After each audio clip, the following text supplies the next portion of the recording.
வணக்கம் ஃப்ரெண்ட்ஸ், வாங்க இன்றைக்கி நம்ம எம்வி விலாக்ஸ் ஆஃப் மலர்விழி சேனலில் பார்க்க போகிறது சூப்பரான நாவல் பழ சட்னிங்க. இந்த நாவல் பழ சட்னி குக் வித் கோமாளியில் செஞ்ச ஒரு ரெசிபி தாங்க. ட்ரை பண்ணி பார்த்தா நல்லாயிருக்கு டேஸ்ட்டாக. நீங்களும் செஞ்சு சாப்பிட்டு பாருங்களேன். வாங்க எப்படி செய்யலான்னு வீடியோக்குள்ளே போய் பார்க்கலாங்களா? பாருங்கள், நாவல் பழம் நல்லா உப்பு போட்டு தண்ணி ஊற்றி உப்பு போட்டு கழுவி எடுத்து வச்சாச்சுங்க. இது ஹைப்ரிடில் நாட்டு நாவல் பழங்க. இந்த நாவல் பழத்தை எடுத்து ஃபுல்லாக அந்த சீடை எடுத்துடணுங்க. உள்ள விதை இருக்கும் இல்லையா, அதை எடுத்துகிட்டு வெறும் அந்த சதப்பகுதி மட்டும் எடுத்துக்கணும்.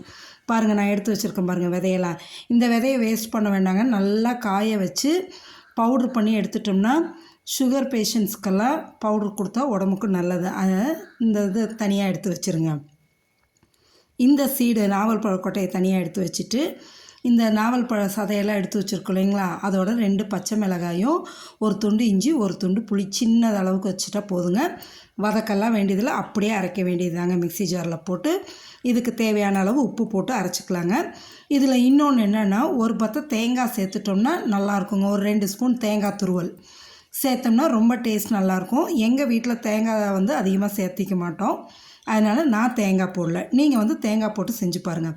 மிக்ஸி ஜாரில் நல்லா போட்டு நைஸாக அரைச்சி எடுத்தாச்சுங்க. பாருங்கள், இப்போ ஒரு கிண்ணத்தில் எடுத்து ஊற்றியாச்சுங்க. நல்லா காரம் புளிப்பு டேஸ்ட்டு ரொம்ப நல்லா இருந்ததுங்க. இட்லி தோசையோடு வச்சு சாப்பிடும்போது ரொம்ப நல்லாயிருக்கும். இதுக்கு ஒரு தாளிப்பு கொடுத்துர்லாங்க. கடுகு, கருவேப்பிலை, உளுத்தம் பருப்பு போட்டு தாளித்து எடுத்து போட்டுட்டு இட்லியோ தோசையோ அதை நம்ம சுட சுட எடுத்து வச்சு சாப்பிடும்போது நல்லா டேஸ்ட்டும் டிஃப்ரெண்ட்டாக இருக்குங்க. நல்லாயிருக்கு. ட்ரை பண்ணி பார்க்கலாங்க. நீங்கள் சடனாக பார்த்தா பீட்ரூட் சட்னி மாரி இருக்குதுன்னு நினச்சிக்காதீங்க. இது நாவல் பழ சட்னிங்க. ஒன்ஸ் நீங்களும் ட்ரை பண்ணி பாருங்களேன். நாவல் பழம் சில குழந்தைங்களாம் சாப்பிட மாட்டாங்க. எங்கள் வீட்டிலே என் குழந்தைங்க நாவல் பழம் சாப்பிடாதுங்க. அவங்களுக்கு இந்தமாரி செஞ்சு கொடுத்தீங்கன்னா ரொம்ப டேஸ்ட்டாக இருக்குங்க. நான் சூடாக தோசை ஊற்றி இந்த நாவல் பழ சட்னி வச்சு தான் சாப்பிட போகிறேன். நீங்களும் சாப்பிட்டு பார்த்துட்டு எப்படி இருக்குன்னு சொல்லுங்கள். நம்ம வீடியோவை ஃபுல்லாக ஸ்கிப் பண்ணாமல் பார்த்துட்டு லைக் பண்ணுங்கள், ஷேர் பண்ணுங்கள். புதுசாக பார்க்குறீங்க நம்ம சேனலைன்னா மறக்காமல் சப்ஸ்கிரைப் பண்ணுங்கள், சரிங்களா? உங்களோட கமெண்ட்ஸு கமெண்ட் பாக்ஸில் போடுங்க. தேங்க்ஸ் ஃபார் வாட்சிங் ஃப்ரெண்ட்ஸ்.